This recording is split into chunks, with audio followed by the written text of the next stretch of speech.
¿Un cohete? No, imposible, tan grande.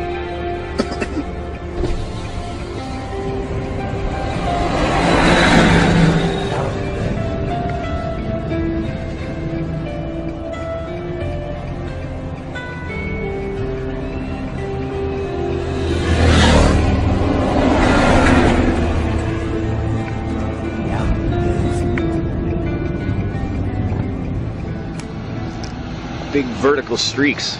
It's a country that's been at war for half a decade, so it's nothing new to see aircraft in the skies above Iraq. But the web's alive with questions over footage which seems to show something else. I have no idea what the hell they are.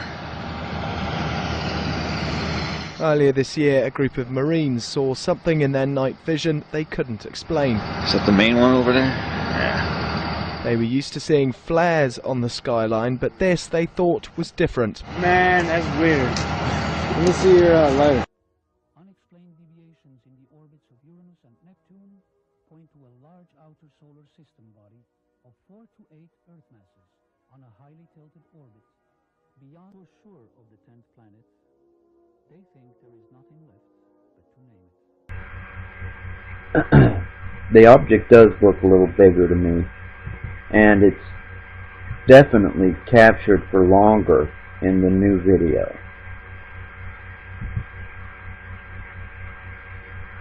The new video is much better. This is the new one. Look, it does look bigger. To me it does anyway. I think it is. Several different shots of it here. But you guys go check it out. You know, go compare the two videos. This isn't something new that's popped up in the sky in New Mare. I saw this a year ago. We all did, if you've been with me this time. But anyway, just wanted to do a comparison video on the two. Pretty interesting. My attention was brought to these artifacts in an interview with Carlos Donner, and along with these artifacts there was some others which I was led to believe may be around 17,000 years old. Let's just talk about the first one. You see, like, there's two figures or people looking up, and on the plaque below them that they're standing on, you'll see quite obviously 3 dots that make up, if you just join them lines, a perfect triangle. Also, on the large jade cup, you'll see the exact same thing again, the 3 dots, and if you just join the line up, you'd make a triangle. Now, the other important fact about that cup is that it's magnetic only on the inside of the cup and not on the outside. And what you've got is 12 little cups. Yeah, if you was to fill up those cups with water and pour them into the larger cup, it would fill it completely. What I'm really surprised is that no one has actually gone looking for those 3 dots in the constellations, because they would have found them. They are situated very close to Orion, as is depicted on that square plaque. And if you look at the two figures, they're looking up towards the sky, so they're telling us something's important to be looking at up in the sky. I'm going to show you now exactly what it is they were looking at. This is what's called the winter triangle or the summer triangle. It's made up of 3 stars: Sirius, Betelgeuse and Procyon. It is the only triangle perfectly formed anywhere in the night sky. But there's more to this triangle, as I will explain. The Egyptians tried to bring our attentions to it by building the pyramids in the same constellation as the Orion star constellation.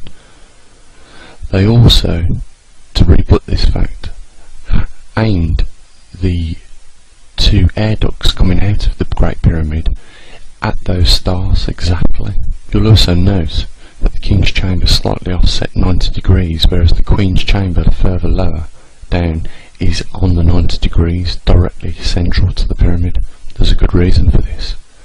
But just to recap, we have Sirius, Betelgeuse, and a triangle, or a pyramid. Look what happens when you lay them over a celestial map. All I've done is join the dots up in the winter triangle so it stands out more, and I've also put where the Queen's chamber is in the pyramid and the King's chamber, and you'll see they are lined smack bang up with the galactic equator. In fact, the line runs through the two circles on that galactic equator. There is no mistake, they wanted to bring our attention to this exact point in the celestial skies. This is a photocopy of a planisphere in the south. You can see the winter triangle and Orion. If you look at where the arrow is pointing, if you use the triangle as an arrow, you'll see it points exactly to the 1st of July, indicating perfectly the middle of the year, exactly. And as already shown on the celestial map, aligns perfectly with the galactic centre. In this photo you can see the planisphere. All as I've done is rotated it 180 degrees, and you'll find that it lines up with the 1st of January or the beginning of a new year, exactly. And I've got only all these coordinates directly off the winter triangle that the Egyptians was trying to bring our attentions to, and also whoever built those little cups. It was something very important, but what I want to bring your attention to is that this now is aligned with Sagittarius, and also this is the point what the Mayans claim where the dark rift comes from. So maybe there is something here. There was both pyramids, and they're both telling us now the exact same spot in the celestial skies. As I've already explained, this cup was magnetic only on the inside, not on the outside, and it was clearly marked, as you can see, with that triangle on it, so bear that in mind. Magnetic only on the inside of the cup. I'm going to show you another artifact that was magnetic only at the centre of that triangle you're now seeing. You can see a little iron thing being attracted to the centre. Now you have them clearly showing you something, that whatever it is they're telling us is that inside this triangle it is clearly magnetic, and you can see it's almost in a spiral, and I believe that is our galaxy, and that the point that the Egyptians show us with the King and Queen's chamber is the points in the galactic equator where this happens. Here's another photograph, and you can see just that whatever they've painted this with is a luminous in dark light. You know, and they're supposed to not have technology. These things are 17,000 years old. I believe they was trying to tell us something. And I believe that as we pass these 2 points in this triangle, we have a magnetic reversal. And I believe they were trying to warn us at this point in our future. And as we know from the Mayans, we're 27 months out from that time when this is all supposed to happen. Now, I've collaborated Egyptian evidence as well as Mayan to come to this summary. I suggest people start paying attention to this fact, because it's going to take place. And I believe our governments are going to the extremes to keep this quiet, because they want to keep it civilised as long as they can, but in doing that they're not giving everybody a chance of surviving this, what's coming. Our ancestors weren't as self-centred as this. They went to a lot of trouble to build these monuments so big that they would last the test of time, to give us a warning of what is to come again on these celestial cycles. The effects of the galactic alignment are already apparent. Earthquakes, eruptions of volcanoes, floods and tsunamis, and this is to say the least. There is worse yet to come, and it's going to get worse and worse. and your governments know this. Here's a photograph of the Sun taken by NASA in 2002, and here's one taken in 2009. You can clearly see the difference, I don't need to point it out. Here's a graph from NASA showing the magnetic fields, and you can see what date it's going to drop off at. Do some research. This is taking place, and they're not announcing it. You need to copy this video and post it, because I dare say it'll be ripped off the YouTube, you know, once someone starts to make complaints about it. So rate it and copy it and send it out, because I don't give a shit about the human continuity and continuity plans that the governments are planning. They don't give a shit about us people. You need to get the word out and do it fast.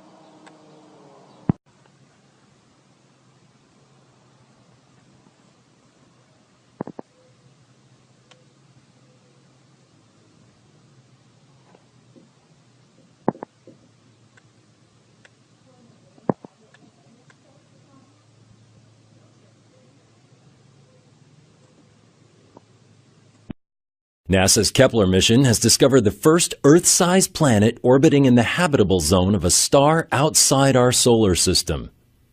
The newly discovered planet is called Kepler 186f and is about 10% larger than Earth. Kepler 186f is the first validated Earth-sized planet in the habitable zone of its star. It's the outermost of 5 planets to orbit a star that is smaller and cooler than the Sun.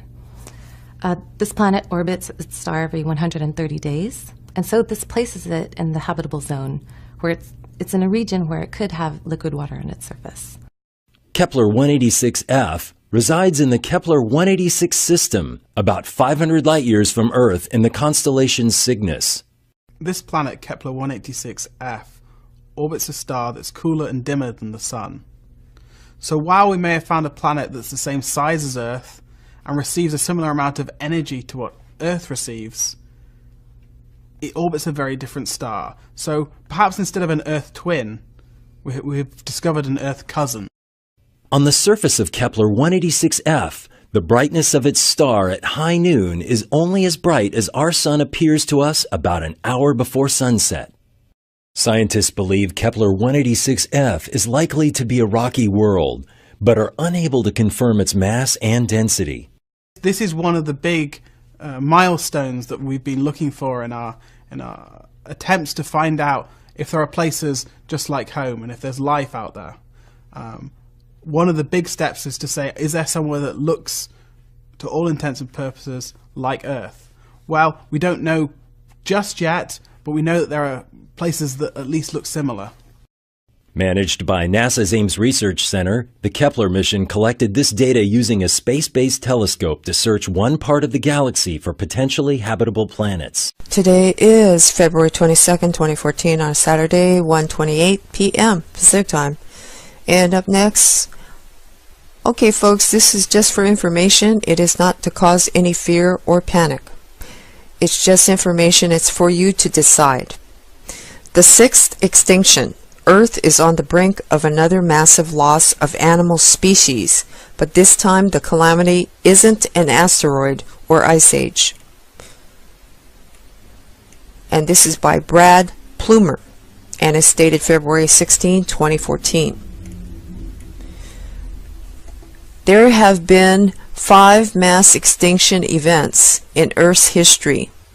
In the worst, 250 million years ago, 96% of marine species and 70% of land species died off. It took millions of years to recover. Nowadays, many scientists are predicting that we're on pace for a 6th mass extinction. The world's species are already vanishing at an unnaturally rapid rate. and humans are altering the Earth's landscape in far-reaching ways. We've hunted animals such as the great auk to extinction. We've cleared away broad swaths of rainforest. We've transported species from their natural habitats to new continents. We've pumped billions of tons of carbon dioxide into the atmosphere and oceans, transforming the climate. Those changes are pushing more species to the brink. A 2007 report from the Intergovernmental Panel on Climate Change suggested that 20 to 30% of plant and animal species faced an increased risk of extinction this century if the planet keeps warming, though scientists are still debating these exact numbers, with some going far higher. So what happens if the extinction rate speeds up? That's one of the questions that Elizabeth Kolbert, the New Yorker science writer, explores in her excellent new book, The Sixth Extinction, an in-depth look at the science of extinction and the ways we're altering life on the planet. We spoke by phone this week about the topic. Brad Plumer. Let's start by walking through the history of science. In the 18th century, no one even knew that there were any extinct species. How did we get from there to realizing there have been 5 of these mass extinction events in Earth's history? Elizabeth Kolbert. There is an interesting history there. Up until the early 1800s, the concept of extinction didn't really exist. Even early in the 19th century, you had Thomas Jefferson hoping that when he sent Meriwether Lewis and William Clark to the Northwest, they would find mastodons roaming around. Mastodon bones have been unearthed. There was a very famous one unearthed in New York and displayed in Philadelphia, and people thought they must still exist somewhere. But right around that time, a French naturalist named Georges Cuvier came to the realization that if these animals were out there, we would have seen them by now. And that made lots of sense about a lot of things. There were these bones that were very, very hard to explain. And more, as Europeans colonized the New World, they were getting bones shipped to them. It made sense of these weird nautical creatures that had been found. So extinction actually predated the concept of evolution about a half a century. People knew that things went extinct, even though they didn't really understand how species came into being. But there was still some debate. Cuvier thought that when extinctions happened, it must be because the Earth changed quickly and catastrophically. Why else would an animal that was perfectly suited to life on this planet go extinct? His theory became known as catastrophism, and Charles Lyell and Charles Darwin came along and said, "That's ridiculous. The Earth changes slowly. We've never seen a catastrophe. That's because they don't exist." That paradigm persisted until the 1980s and 1990s. That was when Walter Alvarez and his father Luis came up with the theory that an asteroid impact had done in the dinosaurs. And that idea was actually resisted for some of the same reasons. The dominant view was that the Earth does not change quickly, but then it was proven. And so now the prevailing view of change on planet Earth, as one paleontologist put it, is that the history of life consists of long periods of boredom, interrupted occasionally by panic. Let's read that again. Consists of long periods of boredom, interrupted occasionally by panic. It usually changes slowly, but sometimes it changes fast, and when it does, it's very hard for organisms to keep up. BP. Nowadays, scientists are aware of 5 mass extinction events in the past, starting with the end Ordovician extinction 450 million years ago, and up to the end Cretaceous extinction that killed off the dinosaurs 66 million years ago. Is there a lot we still don't know about what caused these events? EK says yes, absolutely. Although it depends. I think with the dinosaurs, the asteroid theory is quite widely accepted at this point. There was a big paper in Science on this subject last year, although there were still a couple of holdouts. The worst mass extinction of all time came about 250 million years ago, the Permian-Triassic extinction event. There's a pretty good consensus that this was caused by a huge volcanic event that went on for a long time and released a lot of carbon dioxide into the atmosphere. That is pretty ominous considering that we are releasing a lot of CO2 into the atmosphere and people increasingly are drawing parallels between the two events. The very first extinction event seems to have been caused by some kind of sudden cold snap, but no one's exactly sure how that happened. But then, with the other two, the causes of those are pretty murky, and people have tried to come up with a unified theory for these extinctions, but that hasn't worked at all. The causes seem to be pretty disparate. And these are zebra mussels, by the way, in that photograph. BP. At some point, scientists realized that modern-day extinction rates seem to be elevated, that species are now going extinct faster than the normal background rate. How did they realize this? EK. I think a point that's important to make is that normally you shouldn't be able to see anything go extinct in the course of a human lifetime. The normal background rate of extinction is very slow, and speciation and extinction should be more or less equal out. But that's clearly not what is happening right now. Any naturalist out in the field has watched something go extinct or come perilously close. Even children can name things that have gone extinct. Okay, folks.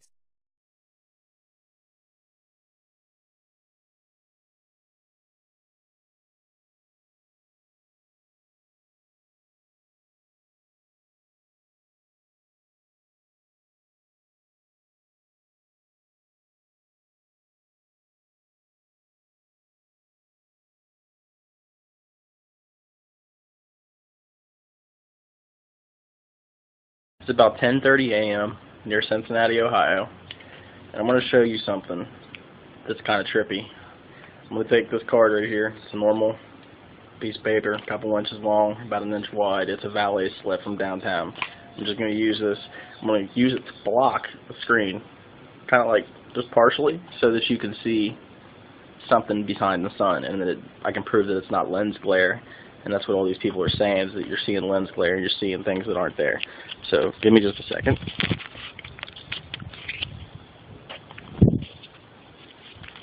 Okay. So, if you didn't know, that's the sun. And at the bottom of the screen you'll see lens glare. Notice it moves very easily. I mean, it has a very wide range depending on how you angle your screen. Alright, now if I take this valet slip and I come up just enough on the camera, you can see that little circle that's about just to the top right of the sun.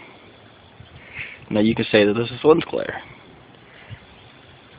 Now if I move it this way, it doesn't move. It stays in the same spot. If I come back, oops, sorry, it's windy. If I come back and move this way, it stays above the sun, right there.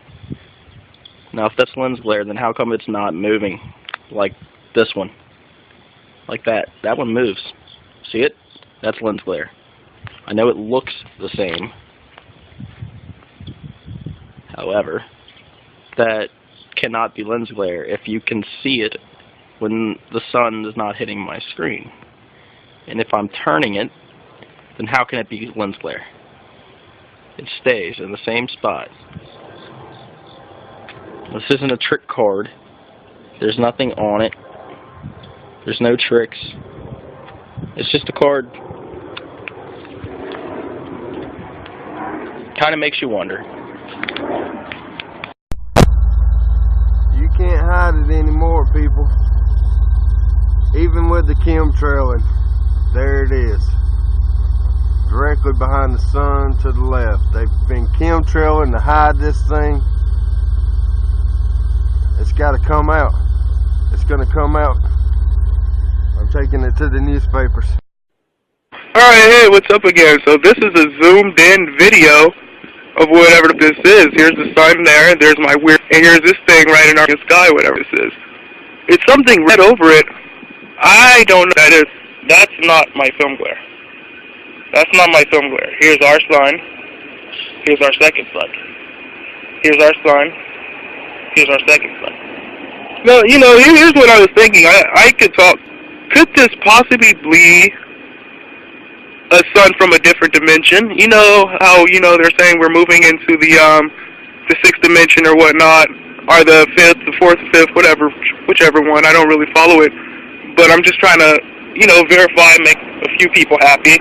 But could this be another sun from a different dimension? Am I peering in to a different dimension right now by looking at this sun, or am I actually seeing this? Yeah, like I said, I'm not scared. It's not scaring me. It's just really tripping. I'm zoomed in with my camera right now. I'm laying on my grass. I pan everywhere just to kind of show you guys that this isn't trickery or anything. And then I show you guys the red speck right there. That's my film glare. Okay? That's the glare from the camera or whatever. This is actually something in our solar system. Okay, this is no joke right now as I speak. You understand what I'm saying? This is some real, because I caught it. You know, I haven't seen any video like the one I'm recording today. Hold on, let me show you guys something. Sir, check this out. If I could just have a second of your time. If I could just have a second of your time. Oh no? Okay, no problem. Well, he didn't want. That's apartment 2. Apartment 5. Upstairs. Well, he didn't want to see anything. He's too stuck in the matrix, stuck in the system. You know, I was just going to simply ask him to look at this thing here. If he would have seen it, it probably would have freaked him out. But literally, there are 2 suns in the sky right now. There are 2 suns in the sky, and then something over this second sun. That's what I'm calling it. I'm calling it a second sun. There, that got it. Now you look, see, it's glowing, people. Now look, I have seen sunlight, you know, that beautiful effect when it's behind big cumulus clouds and sunlight is just spilling out. This is not that. This is like, actually, it looks like a second sun, and it's got almost like, I guess it's a Kimbo with all the chemtrails. I don't know. I don't know. All I'm telling you is this.